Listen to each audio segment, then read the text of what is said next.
Semana Negra y sigue, y ahora tenemos con nosotros, lo primero presentarnos, tenemos a José Manuel Estébanez, miembro de la organización y magistrado juez, yo que actuaré de presentador, Rafa González, y tenemos la suerte de tener con nosotros a Ricardo Magaz, viejo conocido ya de la semana.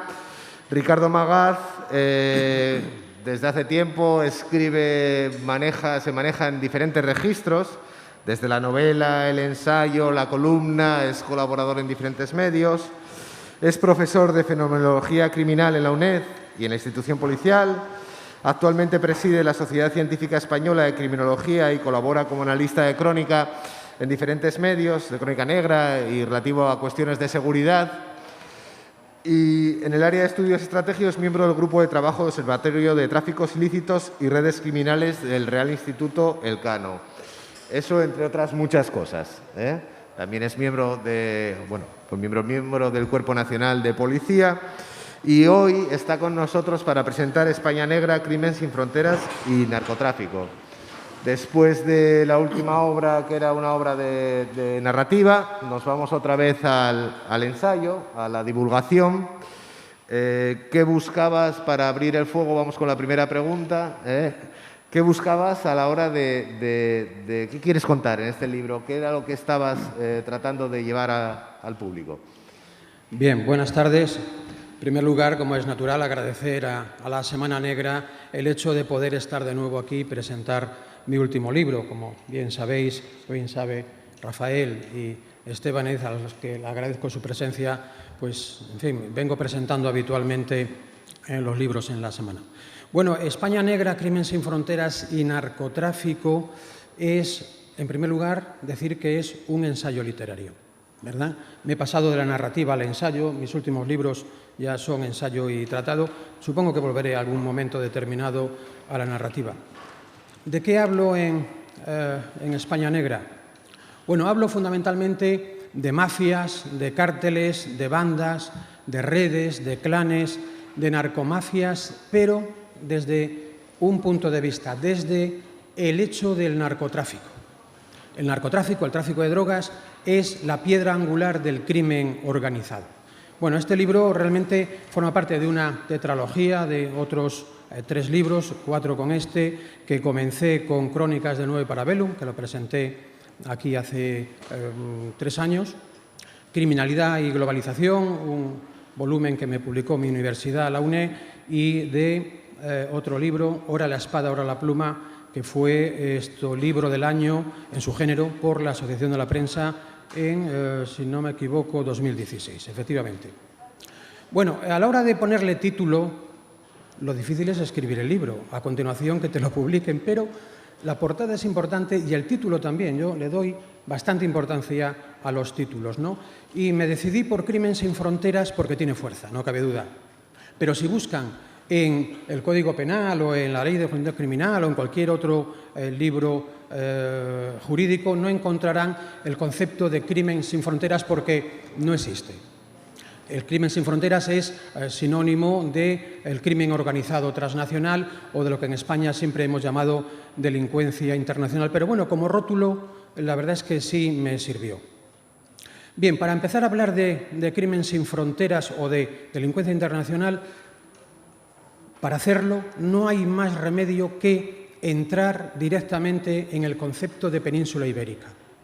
El por qué el problema de narcotráfico que tenemos en España es debido precisamente al hecho de la península ibérica, a la situación geoestratégica de la península y a la idiosincrasia que ello otorga. ¿Y por qué? Bueno, estaré ahí definiendo lo de la península un par de minutos. Digo esto porque da para mucho tiempo, pero no me quiero enrollar con temas geoestratégicos. Bueno, en primer lugar, porque tenemos algo que se llama Estrecho de Gibraltar, una de las vías marítimas más importantes del mundo, más transitadas, que, bueno, pues la tenemos ahí desde que el mundo es mundo. A continuación, por el Magreb, Túnez, Argelia, Marruecos. Hay que decir que Marruecos es el primer productor mundial de hachís, con lo que eso supone, y, naturalmente, teniendo Marruecos, la distancia entre África, en este caso Marruecos y España, es menor a la que hay desde Oviedo a Gijón. Por tanto, siendo el mayor productor de hachís del mundo, el problema pues lo tenemos ahí servido. A continuación tenemos 8.000 kilómetros de litoral, con lo que eso significa. Tenemos una gran ventaja. ¿Cuál es la gran ventaja de España? Nuestra primera industria nacional, que es el turismo. Tenemos en épocas normales de 80 a 82 millones de turistas anualmente, no ahora, naturalmente, con la pandemia. Somos el segundo país del mundo más importante en turismo. El primero creo que es Francia, tengo por aquí anotado el segundo España, Estados Unidos el tercero, el cuarto China y el quinto nuestros amigos, nuestros vecinos, los italianos. El turismo efectivamente nos da valor y valor añadido, pero también, como es natural, nos trae algún problema, ¿no? Luego tenemos dos realidades bancarias y fiscales genuinas, que es el territorio de Gibraltar y Andorra, porque no olvidemos, siempre hago esta broma cuando hablo de la península ibérica, que en mi bachillerato la península ibérica era España, Portugal, Andorra y el territorio de Gibraltar, que no se nos olvide. Y luego pues tenemos otras dos realidades, tenemos dos plazas en África, Ceuta y Melilla. Y finalmente hay dos asuntos muy interesantes. Uno de ellos es que somos frontera exterior de la Unión Europea con el espacio Schengen de libre circulación, de tal modo que, como todos sabemos, en el momento que pones el pie en España, en la península ibérica, estás ya en el resto de Europa.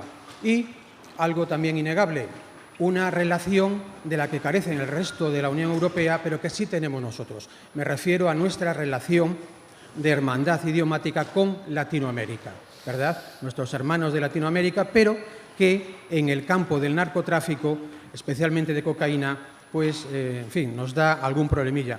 Son tales las cifras económicas, tan bárbaras las cifras económicas que se mueven, que le voy a poner un pequeño ejemplo. Antes les decía que nuestro vecino a 15 kilómetros, Marruecos, es el primer productor mundial de hachís, naturalmente. 1 kilo de hachís comprado a buen precio en Marruecos, concretamente en la zona de Ketama, donde la cordillera del Rif, que precisamente ahora estamos con el centenario del desastre de Anual, que tuvo lugar allí precisamente en el Rif. Decía que 1 kilo de hachís comprado a buen precio cuesta unos 700 euros. A 15 kilómetros y apenas a 40 minutos haciendo zigzag en una lancha, vale 1.700 en el mismo escalón. ¿Por qué digo en el mismo escalón? Bien, porque normalmente quien compra, toneladas, un gran alijo, no lo vende al menudeo, al trapicheo en las calles. Por tanto, se compra por 600 euros e inmediatamente vale 1.700 a apenas 15 kilómetros. Pero es que ese kilo vendido ya al menudeo, en diferentes escalones, pues vale 6.000 o 7.000 euros aproximadamente. Y si hablamos de una tonelada de hachís, pues, el gramo de hachís fluctúa, tengo apuntado aquí, entre 5 y 7 euros. Ahora, con la pandemia ha subido, pues estaríamos hablando de que una tonelada de hachís vendida al menudeo vale al menudeo, es decir, que quien lo compra no lo vende en las calles, no lo vende por las noches, sino eso pasa por diferentes escalones, pues estaríamos hablando aproximadamente de 5 o 6 millones de euros la tonelada. Pues hablando de criminalidad transnacional, yo quisiera que hablásemos un poco desde una perspectiva histórica, porque es un aspecto que destacas en tu libro, cómo cambió la creación del espacio Schengen en la Unión Europea. Las redes de delincuencia organizada hasta aquel momento tenían que hacerse eco, tenían que tener mucho cuidado por los controles fronterizos. La creación de una frontera única en el ámbito de la Unión Europea potenció mucho más todo esto que has expuesto anteriormente. España, frontera de la Unión Europea, África, contactos económicos, sociales y personales con todo el ámbito americano. Pero eso sí que lo trastocó todo. Te escucho mal, perdón. Preguntaba, porque creo que es el momento en el que ya es la gran explosión de la delincuencia organizada, vinculada con el narcotráfico en España, es la creación del espacio Schengen. Hasta ese momento España sí era una de las principales puertas del narco en Europa, eso es cierto, pero las cifras se multiplicaron por 10 probablemente, según los últimos estudios a los que he podido leer, con la creación del espacio Schengen. El hecho de que España pudiese colocar una tonelada de cocaína en cualquier puerto español y que al día siguiente estuviese en el centro de Europa o en el Reino Unido, multiplicó el beneficio de todas estas operaciones. Yo quisiera que nos hablases un poco de esto. Pues sí, como decía antes, en el momento que pisas Ceuta, Melilla o cualquier territorio de la península, estás ya en el espacio Schengen de la Unión Europea. Creo que antes, ya he dejado medianamente claro el hecho de que en hachís somos la principal puerta de entrada a la Unión Europea. Pero es que ocurre lo mismo con la cocaína. La relación privilegiada que tenemos con Latinoamérica, especialmente con Colombia, la mayor parte de la cocaína nos llega de Colombia, también un poquito de Perú y de Bolivia, pero escasamente. Es importante esta relación y España se convierte de nuevo en la puerta principal de entrada de cocaína en la Unión Europea. Antes ponía las cifras del hachís. Podemos hablar también de las cifras mareantes por lo que respecta a la cocaína. 1 kilo de cocaína comprado a buen precio en estado puro en Latinoamérica, en Bolivia, pero especialmente en Colombia, vale de 1.000 a 1.500 euros, porque fluctúa. Allí también tienen el problema, ¿verdad?, del virus. Pero es que ese kilo, a pocas horas de avión puesto en cualquier capital de la Unión Europea y, por supuesto, en Madrid o en cualquier otro aeropuerto, se transforma en 33.000 euros sin adulterar, exactamente solo por haber viajado. Pero es que ese kilo luego vendido al trapicheo y, por tanto, adulterado, es decir, de 1 kilo posiblemente se saquen 3, 4 o 5 kilos, vale 120.000 euros. Si tenemos en cuenta que, pues una tonelada, si no me equivoco, sigue teniendo 1 millón de gramos, ¿verdad? Y si el gramo está a unos 50 euros, pues tenemos que una tonelada, hablo ahora de toneladas, pues se transformaría en unos 50 millones de euros. O sea, es mareante. Hasta yo mismo, cuando he echado la cuenta, he tenido que comprobarlo bien y de, no vaya a exagerar y vaya a quedar aquí en ridículo. Por tanto, ante estas cifras, Estébanez, es muy difícil luchar. La policía española, los cuerpos policiales, policía, guardia civil y policías autonómicas y locales, están muy sensibilizadas para luchar contra el tráfico de drogas. Pero ¿qué ocurre? Que el tráfico de drogas se va desplazando. Antes teníamos el problema en Galicia, ¿verdad?, cuando allí se desarticuló. Ahora mismo los clanes gallegos ya no compran la droga, lo que hacen es que se van a alta mar en un barco nodriza, recogen el alijo del que es propietario, normalmente los colombianos, ellos lo recogen empeñando su palabra, de tal modo que no tienen que comprar nada ni tienen que mandar a nadie a Colombia. Lo recogen, empeñan su palabra y la palabra consiste en que lo van a entregar sin engañar, ¿verdad?, a los narcos, es decir, sin adulterarlo, sin quitarle kilos. Y luego cobran o bien en especie o bien en dinero. Sin embargo, ahora mismo en el estrecho de Gibraltar tenemos el planteamiento contrario. Siguen haciéndose visibles y ese va a ser su problema. Digo visibles porque eso fue lo que perdió a los gallegos en su momento, ¿verdad? El alardear, el fanfarronear, ¿no? Sito Miñanco, los charlines y otros varios, ¿no? Ahora han aprendido la lección y apenas oímos hablar del narcotráfico en Galicia, pero sigue existiendo. Sin embargo, asistimos a verdadera alarma social por lo que respecta al tráfico de drogas en la zona del estrecho de Gibraltar. Hace un par de días, creo que hace 3 días, un helicóptero del Servicio de Vigilancia Aduanera se cayó persiguiendo una lancha y murió un agente de policía del Servicio de Vigilancia Aduanera. Y además se permiten el lujo de contratar sicarios para ajustar cuentas. Ahora mismo en España tenemos un problema con los sicarios, ¿verdad? Tal como decía la película de La Virgen de los Sicarios, tenemos un problema con el gatillo y el rosario. Muchísimas bandas de narcotráfico contratan sicarios, los subcontratan normalmente en Internet, pero también en el mundo marginal, en el mundo del AMPA, en el mundo de la noche, para, como ellos dicen, picarle el billete a una banda rival, o bien para quitárselos de encima, o bien para un ajuste de cuentas. Normalmente los ajustes de cuentas son por lo que ellos llaman vuelcos. ¿Qué es un vuelco? Un vuelco es cuando una banda le roba la droga a otra banda, a otro cártel, a otro grupo, a otro clan. Y eso en el mundo del narcotráfico es imperdonable, ¿verdad? Entonces contratan sicarios o aquellas bandas que ya los tienen, les mandan los sicarios para que ejecuten. Estamos hablando de asesinatos, vamos, absolutamente claros. El otro día se dio en televisión, descubrieron un asesinato ejecutado por sicarios en Marbella de un hombre, un narco, al que apodaban el Zocato. Bien, este hombre era uno de los líderes del narcotráfico en el campo de Gibraltar, en la zona incluso también de la Costa del Sol. Pero se da la casualidad de que este hombre, al que engañaron para que saliera del chalet y ejecutarlo a tiros, bien, este hombre en su momento había contratado a unos sicarios para que ejecutaran, para que mataran al famoso nene o el niño. Hay una película que se rodó, que se titula El Niño, que muchos de ustedes la habrán visto. Bien, pues ese hombre existió en la realidad, le llamaban el nene y lo ejecutaron los sicarios. Pero fueron los sicarios que este mismo hombre contrató y que luego le han traicionado y los que le han ejecutado a tiros en Marbella, bueno, hace unos años, pero que se esclareció, pues, en fin, recientemente. Sí, la cuestión es, ante las amenazas, también explicas en tu libro, quería que nos introdujeras un poco en la respuesta de las diferentes unidades de policía que se han creado, esa respuesta policial, esa respuesta del Estado frente a todas estas amenazas que nos estás comentando. Ajá. Bueno, para luchar contra el crimen organizado hay que diseñar políticas adecuadas, ¿verdad? No estamos hablando, ¿verdad?, de un trilero o estamos hablando de una delincuencia normal. No, estamos hablando de crimen organizado, especialmente el transnacional, el que trasciende fronteras y, por tanto, en fin, dicho coloquialmente, no reparan en gastos los malos, los criminales. Bueno, hay especialmente dos planteamientos que están resultando efectivos. Uno es la inteligencia criminal y otro es la figura del agente encubierto, del que Estébanez, que es juez, pues, en fin, sabrá más que yo, sin duda alguna.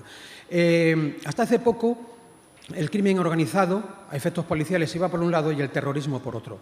En el Ministerio del Interior se dieron cuenta de que se financiaban en muchos casos de modo similar y que los modus operandi eran muy parecidos.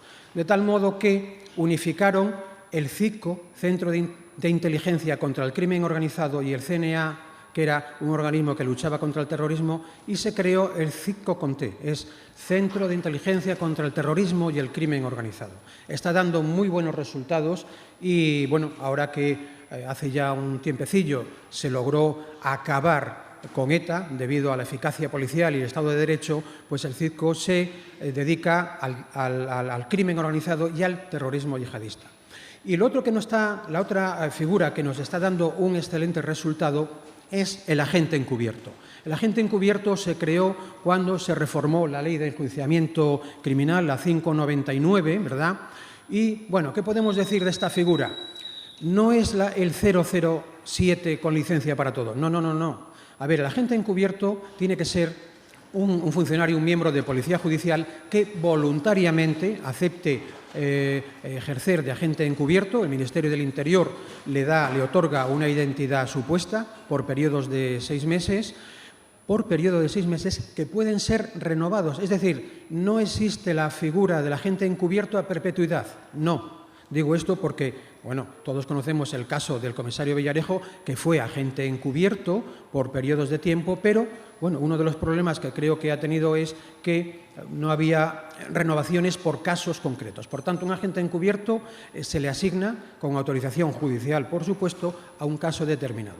Un agente encubierto no tiene responsabilidad criminal, pero, claro, esto suena, ¿verdad, Esteban? Esto suena tremendo. Que alguien no tenga responsabilidad. Sí, sí la tiene. Sí la tiene siempre, o sea, es decir, no la tiene siempre que no induzca al delito. Se puede incorporar a un delito, naturalmente tiene que ocultar su condición de policía y para ello, bueno, pues puede proveerse de infraestructura, puede montar una empresa, puede comprar coches, puede disimular de mil maneras, ¿verdad? Pero como decíamos, el único límite es no transgredir la ley y, por supuesto, que no induzca al delito aquella banda criminal en la que él está incorporado. Y, bueno, me están indicando que nos quedan unos pocos minutos, pero yo quisiera destacar otro apartado de este libro, porque digamos que está el apartado de divulgación propiamente dicho, que es el núcleo central del libro, en el que hablas de cómo se han creado y sobre todo cómo se han enraizado estas organizaciones criminales vinculadas con el narcotráfico, pero que luego a su vez tienen otras facetas de lavado de dinero, a su vez tienen otras proyecciones sobre delitos relacionados con la corrupción.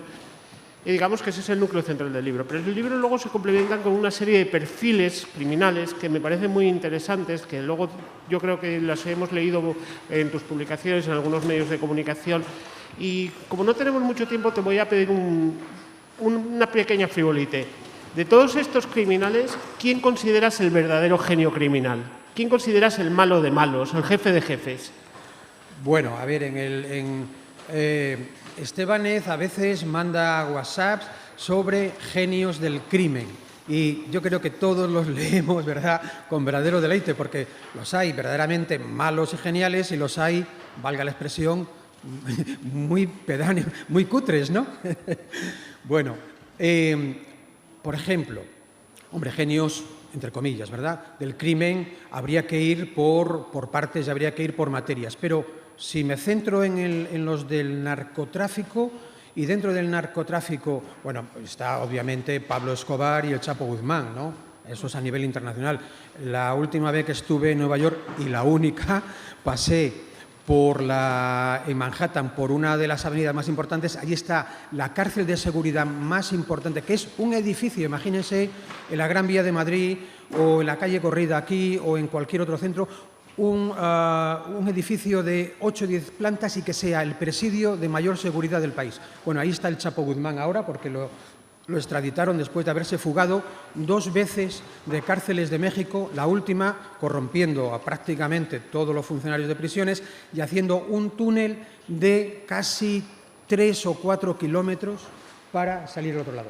Eso a nivel internacional. Y a nivel nacional yo diría que uno de los narcotraficantes más finos, ponemos comillas, por favor, ha sido Sito Miñanco. Bueno, yo creo que este aperitivo, porque no hemos tenido tiempo para más, debe haberles abierto el apetito por saber más sobre cómo funcionan las redes de delincuencia organizadas en España. Redes que, como bien ha explicado Ricardo, han penetrado, están causando mucho daño en nuestro país, pero también tenemos que confiar en que existen recursos efectivos en nuestras fuerzas y grupos de seguridad para combatirlos, recursos que a veces tardan en dar resultado, pero que al final se neutralizan esas amenazas. Para conocer cómo funciona todo este mundo, les recomendamos este libro que ha sido publicado por EOLAS. Va a estar firmando dentro de unos minutos Ricardo en la caseta número 1 de la Semana Negra, pero antes le vamos a despedir con un fuerte aplauso. Gracias, Ricardo, por habernos acompañado otra vez más en la Semana Negra de Gijón. Muchas gracias, amigos. Un abrazo.